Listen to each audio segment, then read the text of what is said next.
The great chamber of the Galactic Council stretched upward like the inside of a massive cathedral. Its walls made of living crystal that hummed with ancient energy. And within this sacred space, the fate of humanity was about to be decided by beings who had never truly understood them. High Arbiter Vasquez stood at the central podium, his crystalline body catching the light from 1,000 floating orbs. And his voice echoed through the chamber like the sound of breaking glass as he read from the official decree that had taken the Council 3 years to prepare the species known as humanity, originating from the planet designated Earth in Sector 7 of the Outer Rim, has been found guilty of multiple violations against the Galactic Accord, he announced.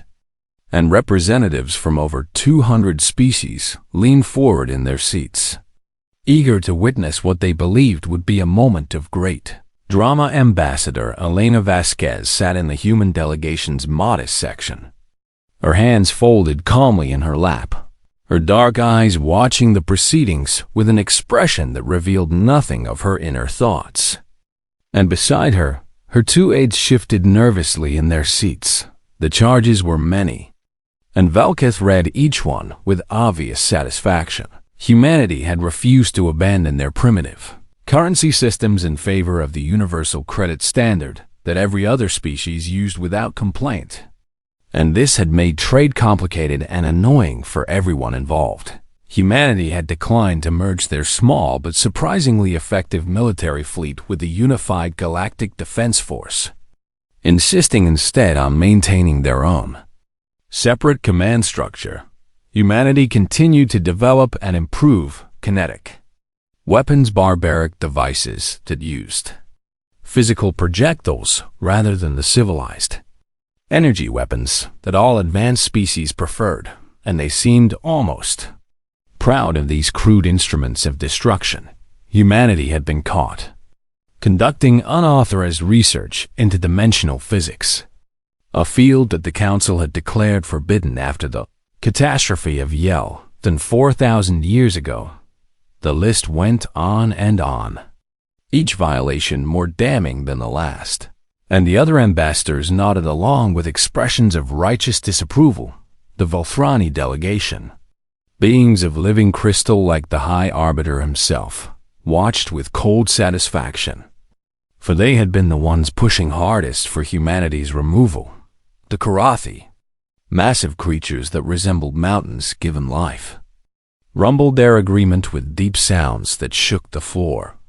The Scythian, insectoid beings with gleaming black shells and clicking mandibles, could barely contain their excitement, for they had never liked the humans and their strange ways. When Velkath finished reading the charges, he looked directly at Ambassador Vasquez with what he thought was a generous expression.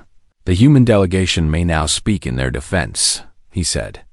And every being in the chamber held their breath. This was the moment they had been waiting for.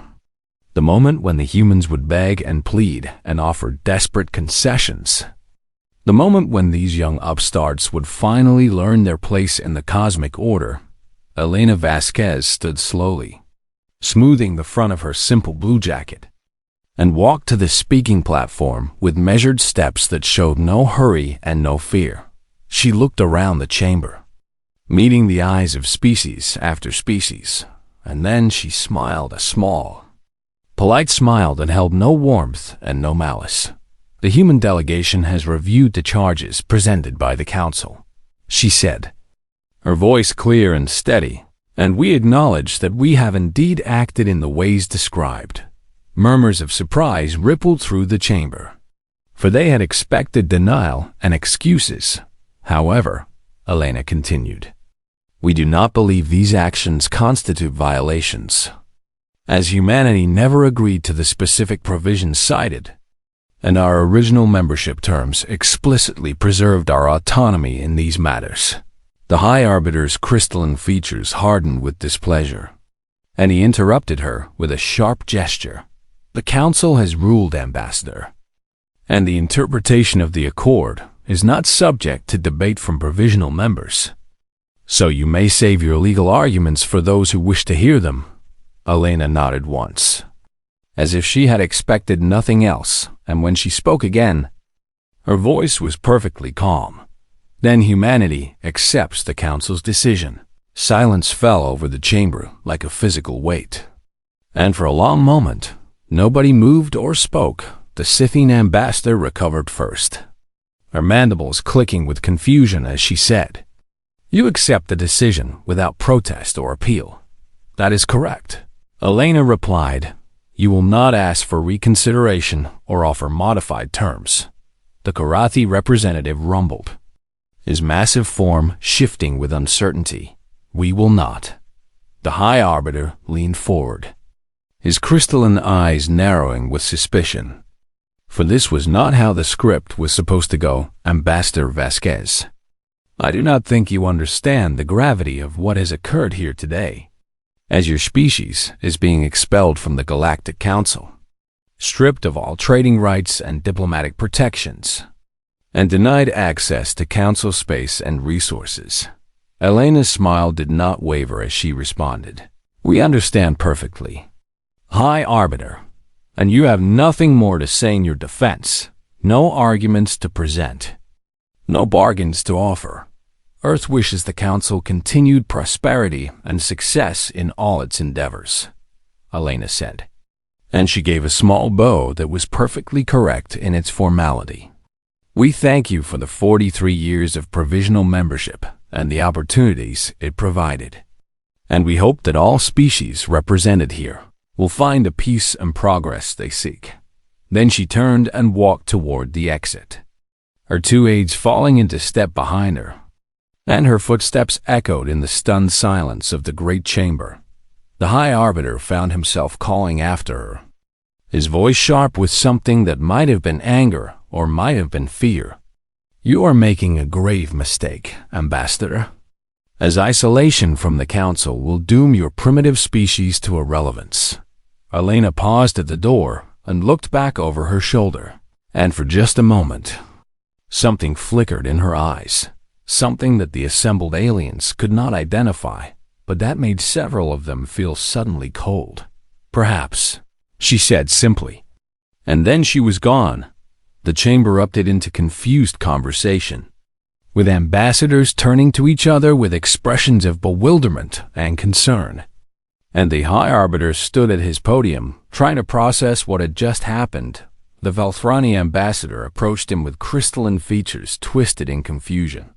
"That was unexpected," he said, stating what everyone was thinking.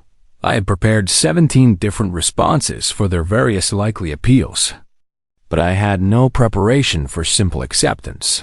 It must be a negotiating tactic," the Scythian ambassador clicked. But her voice held uncertainty.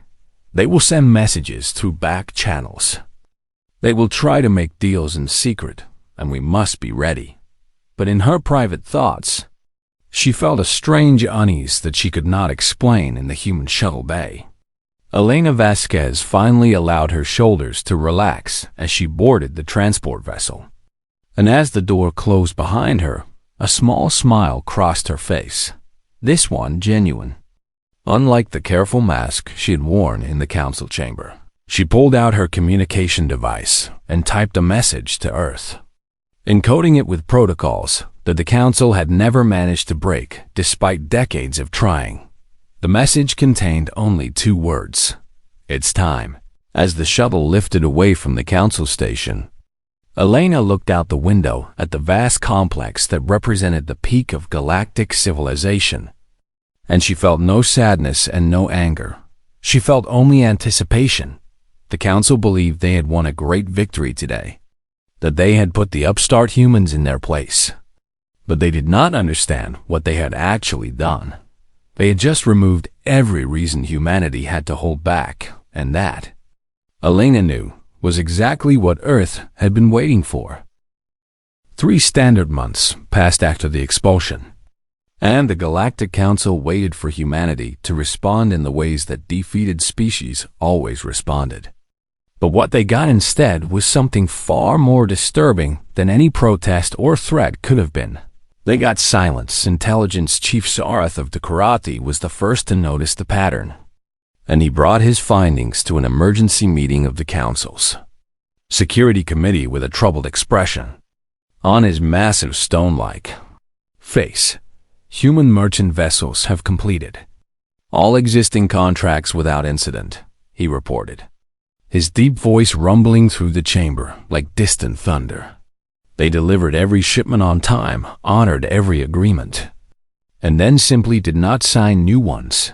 The Security Committee consisted of representatives from the 12 most powerful species in the Council, and they listened with growing unease as Sorath continued his report. Human engineers working on Council stations and projects have submitted polite resignation letters citing personal reasons, and they have trained their replacements thoroughly before departing, and then they have returned to Earth without complaint or incident. That seems reasonable, the Velthrani representative said, his crystalline form flickering with uncertainty. What would you expect them to do after being expelled? I would expect anger, Sorath replied. I would expect sabotage or theft, or at the very least some heated words and hurt feelings. But there has been nothing of the sort. And that is what concerns me. He activated the holographic display in the center of the room, and a map of the galaxy appeared with human activity highlighted in blue. Watch what happens over the past 3 months, he said. And the committee watched as the blue markers began to disappear one by one, retreating from every corner of Council space like a tide going out. Within weeks, there were no humans left anywhere in the territory of any Council species, and the blue had consolidated entirely around a single point, the Sol System, humanity's home. They have recalled every single citizen, Sorath said. Every scientist, every merchant, every tourist, every student studying at our universities, and every worker employed on our stations. And they have done so without making any demands or even acknowledging that anything unusual is happening. The Scythian representative clicked her mandibles with what might have been amusement. Let them run home to their little planet, she said dismissively. What does it matter if they want to isolate themselves in protest? As they will come crawling back soon enough when they realize how much they need Council resources and technology. But Sorath shook his massive head slowly. There is more, he said, and his voice dropped lower as if he was afraid to speak the words too loudly. They are dismantling their jump gates. This statement was met with stunned silence, for jump gates were the foundation of interstellar civilization, the only way to travel between stars in reasonable time frames. And to destroy them was to cut oneself off from the galaxy entirely. That cannot be correct, the Velthrani representative said. No species would voluntarily abandon access to FTL travel, as it would be suicide for their civilization. I have confirmed it with 17 different intelligence sources, Sorath replied, and he brought up images on the display showing human ships, carefully taking apart the massive ring, structures that connected the Sol System to Council space. Every connection to Council space is being systematically removed, and based on their current rate of progress, the Sol System will be completely unreachable by conventional FTL within 6 months. The committee members looked at each other with growing concern, and the earlier satisfaction at humanity's expulsion began to curdle into something colder. This is madness, the Korathi delegate rumbled.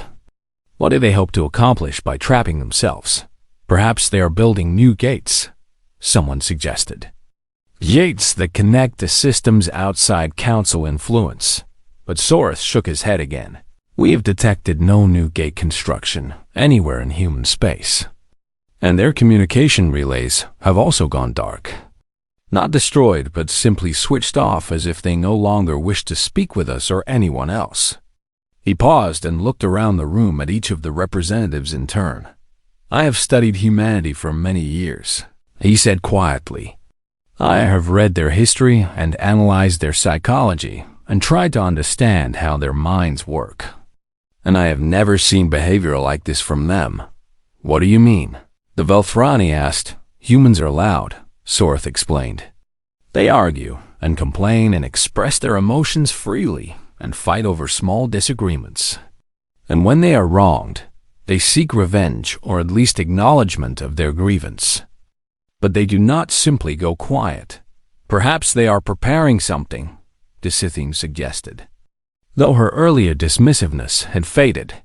Some kind of attack or retaliation? With what? Sorth asked.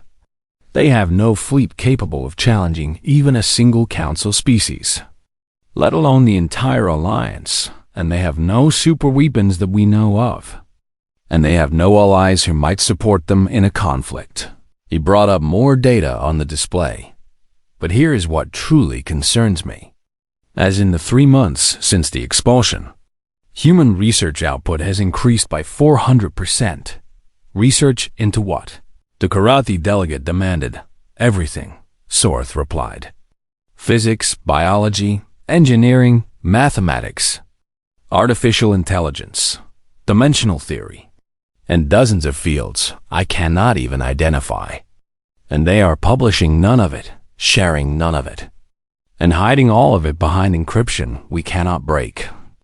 The room fell silent as the implications sank in. You think they are planning something, the Velthrani representative said slowly. I think they have been planning something for a very long time. Sorth corrected. And I think we just gave them permission to stop pretending. That night, the Scythian representative returned to her private quarters and did something she had never done before. In her long career of dismissing humanity as primitive and irrelevant, she pulled up everything the Scythian intelligence services had on human history, starting from their first contact with Galactic civilization 50 years ago and going all the way back to their earliest recorded past. She read about how they had developed nuclear weapons while still fighting wars with propeller aircraft, splitting the atom before they had even developed computers. She read about how they had reached their moon within a single generation of achieving powered flight, pushing their fragile bodies into the void with rockets that were barely controlled explosions. She read about their wars, not with horror at the violence, but with a growing chill at the ingenuity and determination they showed in finding new ways to destroy each other. She read about their art and music and literature, and she saw patterns that she had missed before. A species obsessed with overcoming impossible odds, with fighting against fate itself, with refusing to accept any limit as permanent. By morning, she had not slept, and her black chitin had paled 3 shades from stress. She understood now why Sorth was afraid humanity was not sulking in isolation, and they were not preparing for revenge, and they were not going to come crawling back, begging for readmission to the council. They were doing something else entirely, something that none of the older species had anticipated because it had never occurred to them that it was possible. They were leaving the game altogether, and the Scythian representative had a terrible suspicion that when humanity emerged from their silence, the Galactic Council would discover that the rules had changed in ways they could not imagine. 6 months after humanity's expulsion from the Galactic Council, a Velthrani research vessel called the Crystal Psalm became the first alien ship to discover what had really happened to the human race.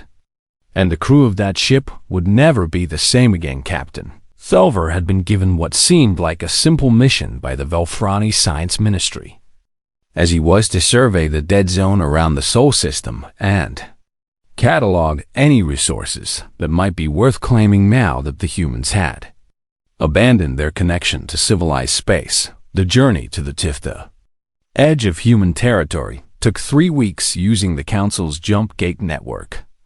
And when the Crystal Song emerged at the last waypoint before the gap where the human gates had once been, Thulver expected to see nothing but empty space and perhaps some debris from the dismantled structures. What he saw instead made him doubt his own crystalline eyes.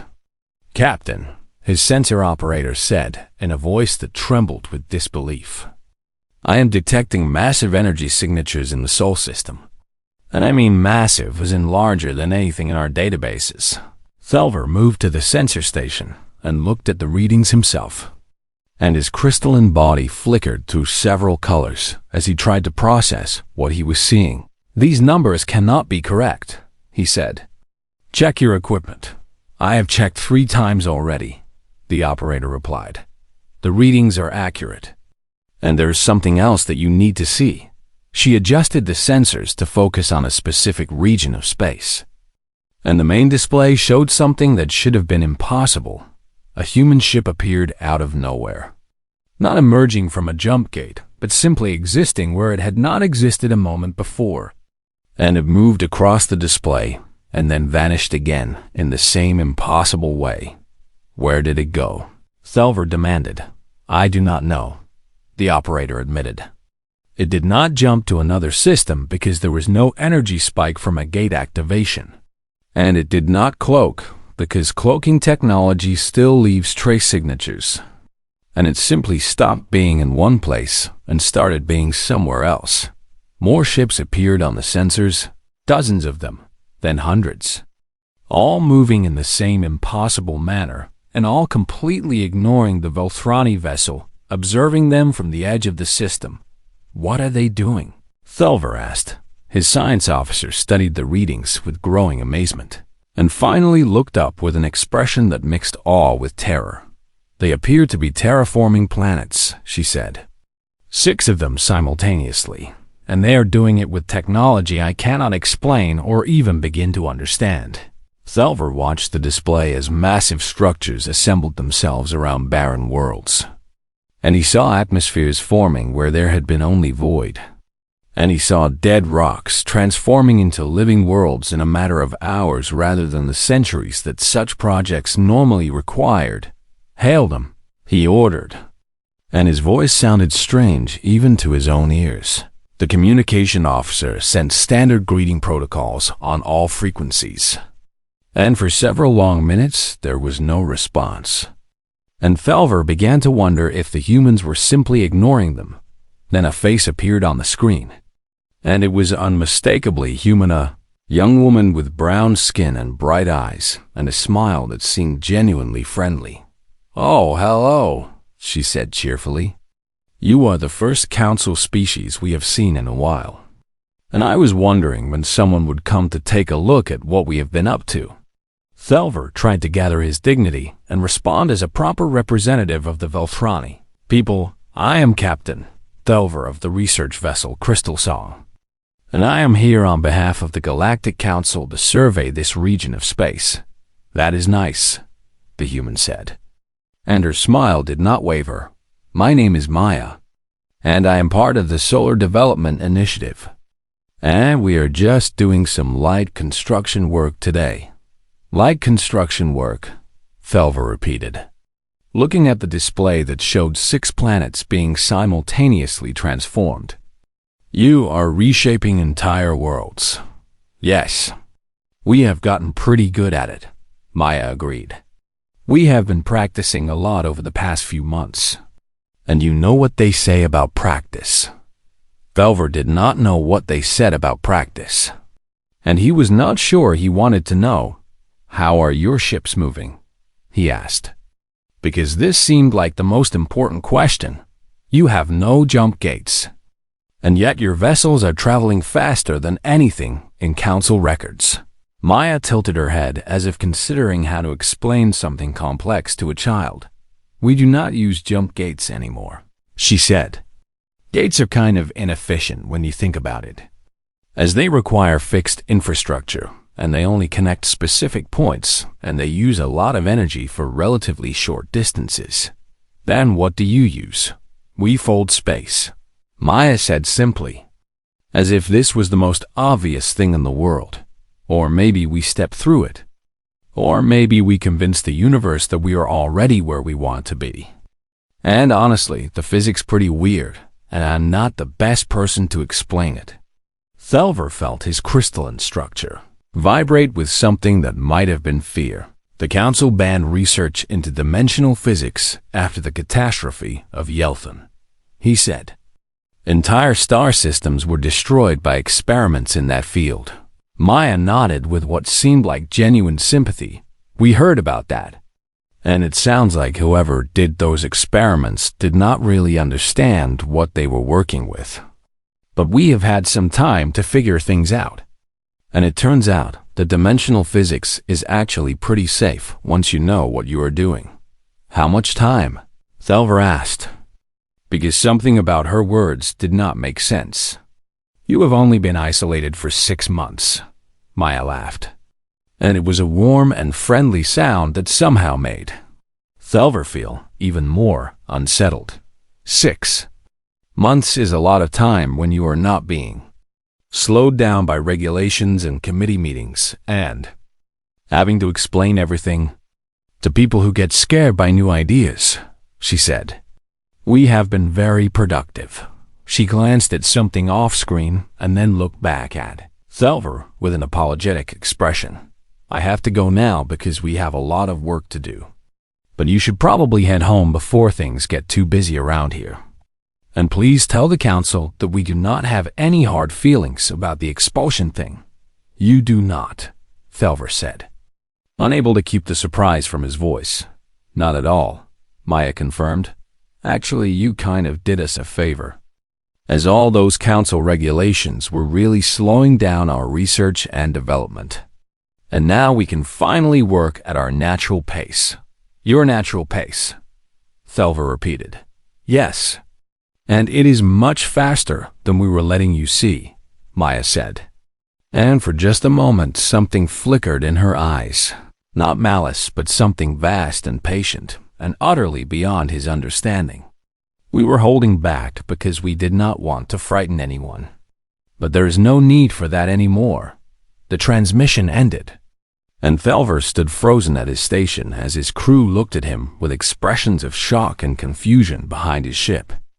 The human construction fleet moved through space like a swarm of silver insects, their vessels appearing and disappearing in impossible patterns. And the 6 planets that had been dead rocks when the crystal song arrived were already beginning to show the blue and green of water and life. Set course for home, Thelver finally ordered. And his voice was barely a whisper. Maximum speed.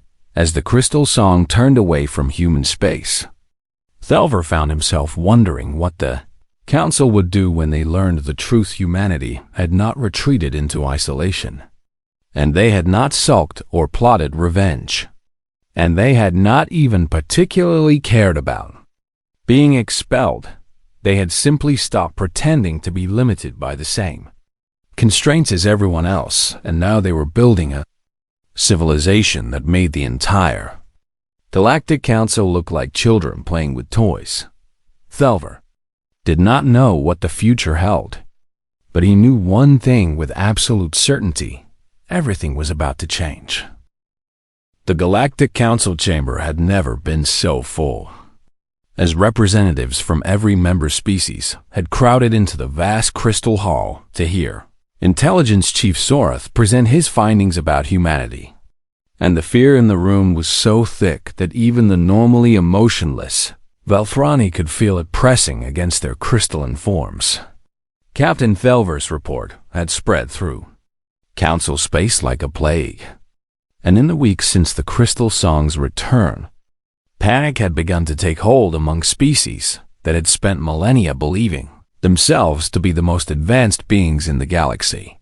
High Arbiter Velketh called the assembly to order with a sharp tone of crystal striking crystal, and the murmuring crowd fell silent as Sorath took his place at the central podium. I will begin with a simple statement, the massive Karathi said, his deep voice echoing through the chamber. We were wrong about humanity, and not just slightly wrong or partially wrong, but catastrophically and completely wrong in nearly every assumption we made about their species. He activated the holographic display, and images of human history began to appear, not the sanitized version that had been presented to the council over the years, but the full, unfiltered truth that Karathi intelligence had finally pieced together. We believed that humanity was a young species that had stumbled into space travel through luck rather than skill. And we thought they needed our guidance and protection to survive in a dangerous galaxy. And we assumed that their primitive technology and aggressive nature meant they were destined to remain minor players on the cosmic stage. The display showed Earth as it had been 200 years ago, a single planet with no space presence at all. And then it began to show the rapid progression that followed in the year 1903 of their calendar. Humans achieved powered flight for the first time using machines made of wood and fabric that could barely stay in the air for a few seconds.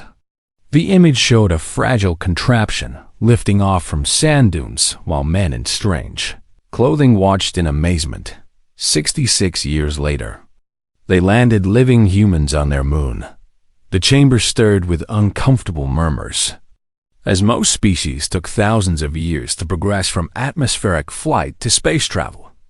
Not a single human lifetime, and during those 66 years, they also split the atom and created weapons capable of destroying entire cities. Developed computing machines that could process information faster than organic minds. Built a global communication network connecting billions of individuals, and fought 2 wars that killed hundreds of millions of their own kind. Soreth paused to let this sink in before continuing. We looked at their conflicts and called them barbaric, but we failed to see what those conflicts really showed us, which was a species capable of mobilizing their entire civilization for a single goal and achieving impossible things through sheer determination and willingness to sacrifice. The display changed to show graphs and charts that tracked human technological development over time. This is the standard development curve for a spacefaring species, Soreth said, indicating a gentle upward slope. It shows steady progress over millennia as new discoveries build on previous knowledge as society slowly adapts to change. Then a second line appeared on the graph, shooting upward at an almost vertical angle.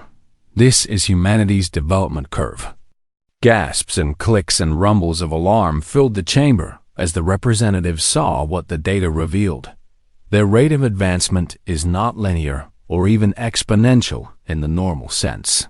Soreth explained. It follows a pattern we have never seen before, where each breakthrough accelerates the pace of the next breakthrough, and the curve only gets steeper over time. But they were with us for 43 years.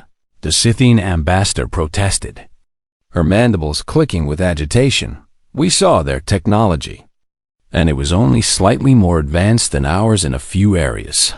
Yes, Soreth agreed, and his voice grew heavy with the weight of what he had to say next. Because they were holding back, the chamber fell silent again.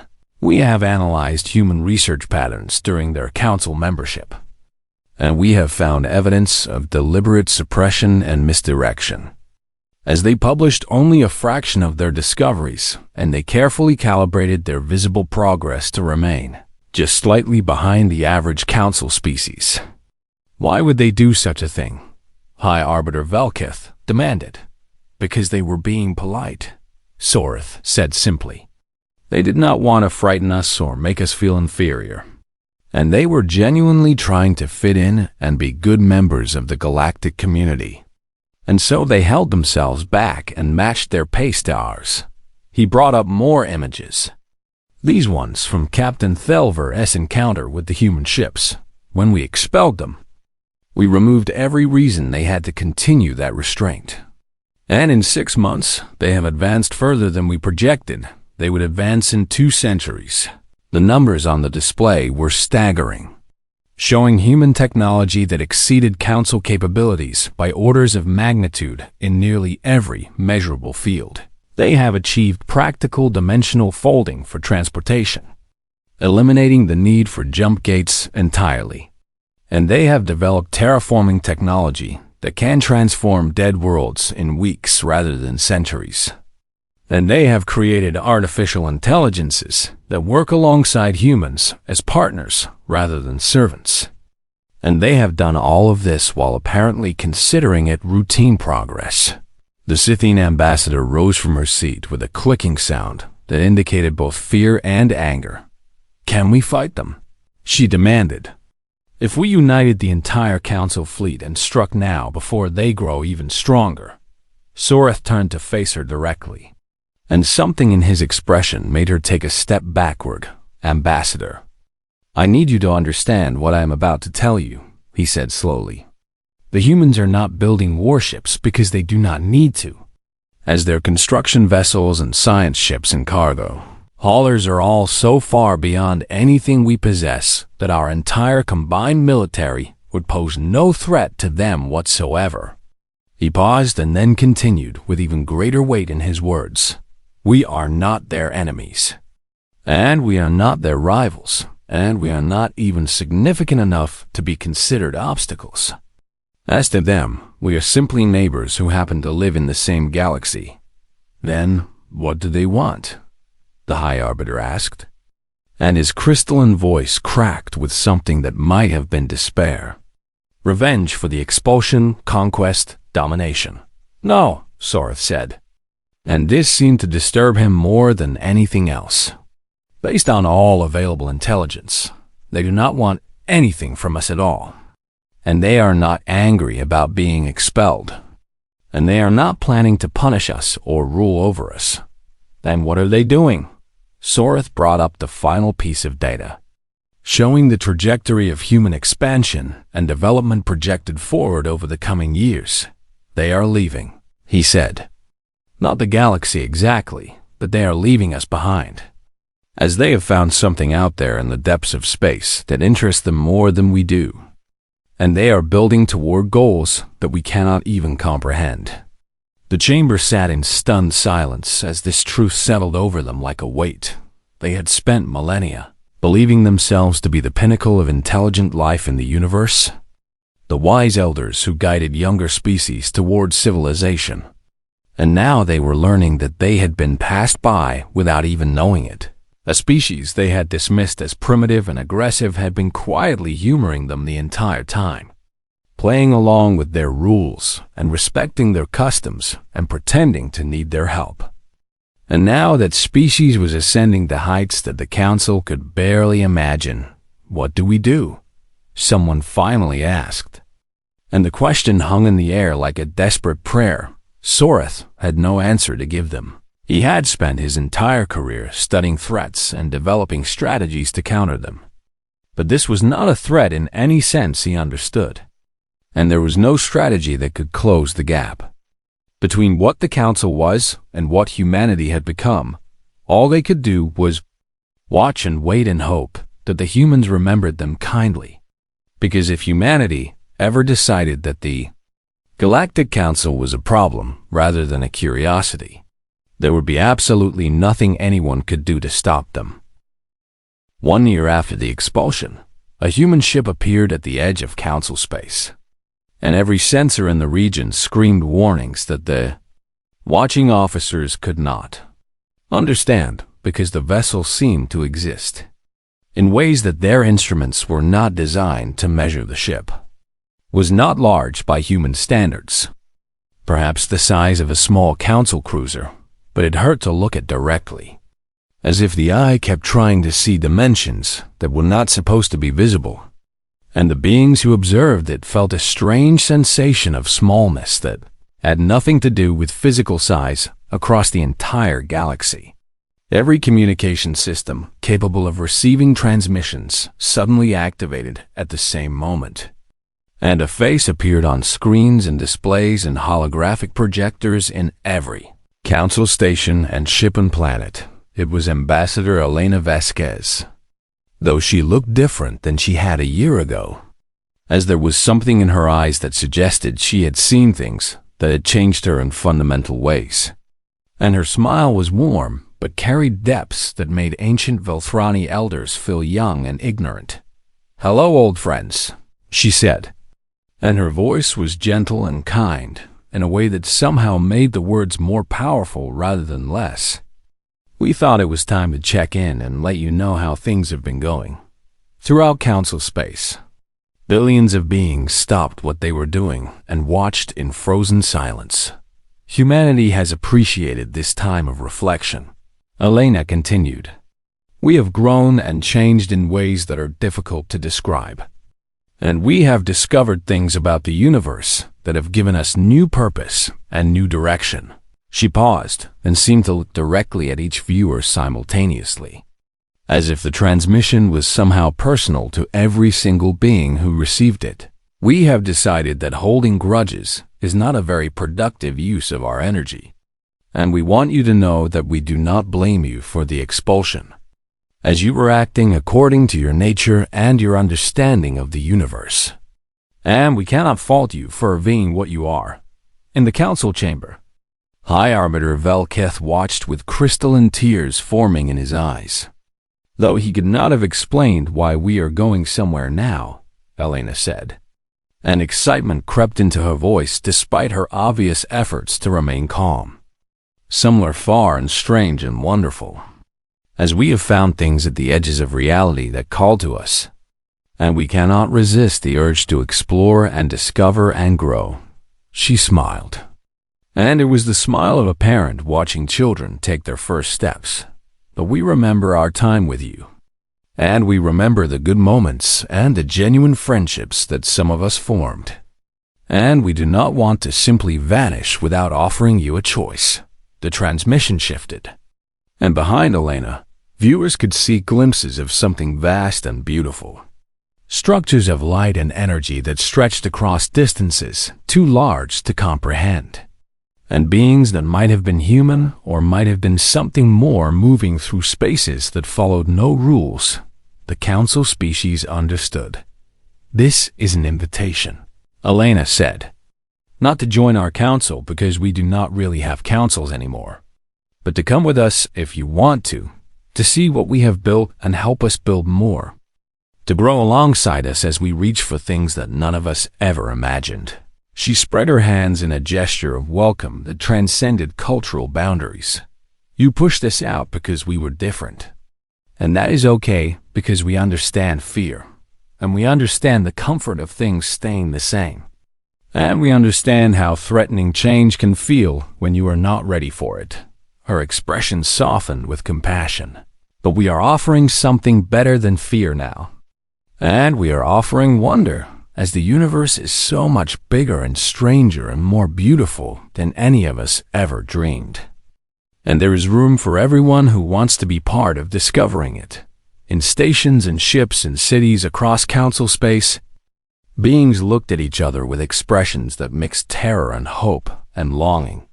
The gate will stay open for 1 standard year, Elena said. And the transmission showed coordinates that led to the edge of human space. Anyone who wants to come is welcome regardless of species or history or what you might have said about us in the past. As we have no interest in revenge and no desire to punish those who treated us poorly. She paused. And when she spoke again, her voice was thick with emotion. And to those who choose to stay behind, we wish you well, truly and sincerely, as the stars are vast enough for everyone, and your path is your own to walk, even if it takes you somewhere different than ours. Be kind to each other, she added softly. Be curious about the universe around you, and do not let fear prevent you from reaching for things that seem impossible, because we have learned that impossible is often just another word for not yet.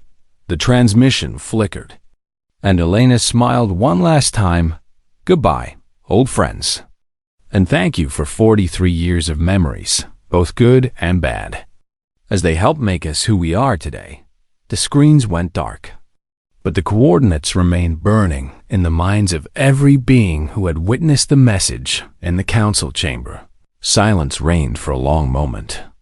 And then the Valthrani ambassador rose from his seat and began walking toward the exit with steady, determined steps. Where are you going? The High Arbiter demanded.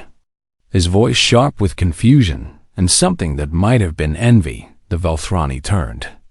And for the first time in his long life, there was something like hope shining in his crystalline eyes. Something that made him look young despite his centuries of age. I am going to see what is on the other side of that gate, he said simply. I am going to discover what they have found and learn what they have learned. And I am going to stop being afraid of change. You cannot simply abandon your position, the High Arbiter protested. You have responsibilities and obligations to your species and to the Council. The Velthrani ambassador laughed, and it was a sound that his colleagues had never heard from him before.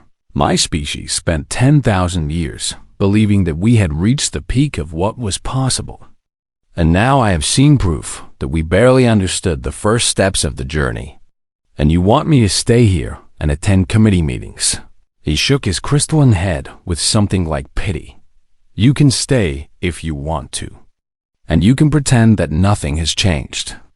And you can tell yourself that the humans are dangerous or foolish or headed for disaster. But I am done pretending.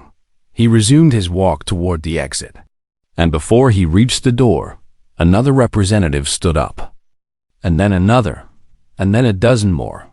Beings from species that had been rivals for millennia, now united by a single shared desire. They wanted to see what lay beyond the gate. They wanted to grow in the weeks that followed. Ships began streaming toward the coordinates that Elena had provided. Vessels of every size and design carrying beings who had decided that wonder was worth more than safety. Some were scientists eager to learn, and some were explorers hungry for new horizons, and some were simply ordinary people who had watched the transmission and felt something stir in their hearts that they could not ignore. The High Arbiter watched them go with a mixture of resentment and regret, and he told himself that they were fools chasing fantasies. But late at night, when no one could see him, he pulled up the coordinates and stared at them for hours. 1 year was a long time, and the gate would remain open. And perhaps even he might find the courage to step through it before the end. Far away, at the edge of mapped space, humanity waited with open arms and patient smiles, ready to welcome anyone who wanted to join them on the next great adventure. The stars stretched endlessly in every direction, full of mysteries that no species had yet discovered. And for the first time in galactic history, the beings of the Council understood that they were not the end of the story. They were barely the beginning, and somewhere out there, in dimensions and spaces that defied understanding, humanity was already writing the next chapter, leaving the door open for anyone brave enough to follow. The universe was vast and strange and beautiful beyond imagination. And finally, the galaxy was ready to start exploring it together.